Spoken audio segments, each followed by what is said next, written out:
يصنعوا فيروس وينشروه في العالم باش الشركات الرأسمالية تحصل أموال. الأمصال لا تباع، الدواء لا يباع، يجب الأمصال لا نبيع الأمصال، يجب نعطيها بلاش. إذا كانت هي تباع بثمن غالي معناها تجارة باش الشركات الرأسمالية تحصل أموال ببيع الأموال. الأمصال لا تباع، الدواء لا يباع. Today, the greatest risk of global catastrophe doesn't look like this. Instead, it looks like this. If anything kills over 10 million people in the next few decades, it's most likely to be a highly infectious virus rather than a war. Not missiles, but microbes. But that's just pure Hollywood. The failure to prepare could allow the next epidemic to be dramatically more devastating than Ebola. So next time we might not be so lucky. You can have a virus where people feel well enough while they're infectious that they get on a plane or they go to a market. The source of the virus could be a natural epidemic like Ebola, or it is vital that our nation discuss and address the threat of pandemic flu now. There is no pandemic flu in our country or in the world at this time. But if we wait for a pandemic to appear, it will be too late to prepare. And one day, many lives could be needlessly lost because we fail to act today. And that we have the plans in place to prevent and, if necessary, withstand an influenza pandemic. So that if and when a new strain of flu, like the Spanish flu, crops up 5 years from now or a decade from now, we've made the investment. We can't say we're lucky with Ebola because obviously it's having a devastating effect in West Africa, but it is not airborne in its transmission. There may and likely will come a time in which we have both an airborne disease that is deadly, and particularly in a globalized world, where you move from one side of the world to the other in a day. So this is important now, but it's also important for... It is a possibility that this virus was man-made, and it could have been released into the atmosphere by accident or by design.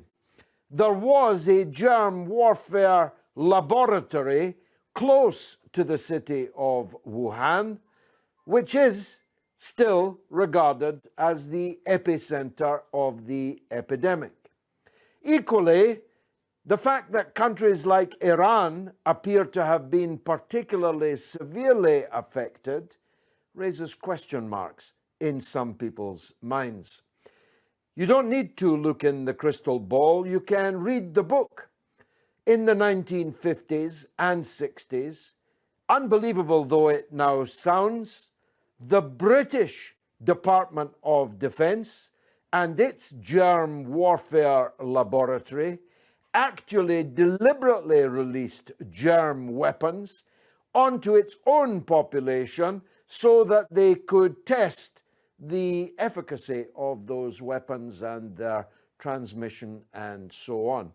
Even as late as the 1960s, when the Beatles were at #1 in the top 20, the London Underground was deliberately poisoned by Porton Down, Britain's biological weapons department, so as they could see how the weapon would be transmitted through the ventilator systems, through the carriages, and cared nothing of the fact that they were making their own citizens sick. The full text of a report claiming the US military used biological weapons during the Korean War will soon be up for auction.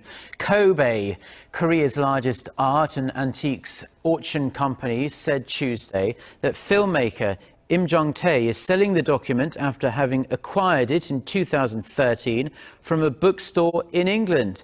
The so-called Needham report contains photos, maps and testimony from American POWs that biological weapons developed from Japanese research were used during the war. It was filed in 1953 and was thought to have been discarded. US psychologist Jeffrey Kay posted a 64-page version of the 670-page document online in January. The US maintains it did not use biological weapons during the Korean War.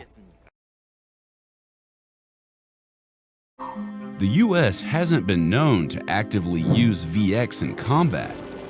In fact, it's begun destroying its stockpile of chemical munitions as part of a UN treaty. But it's just one of many strange and secretive experiments that happened within these walls. Experiments on sheep, mosquitoes, and even civilians.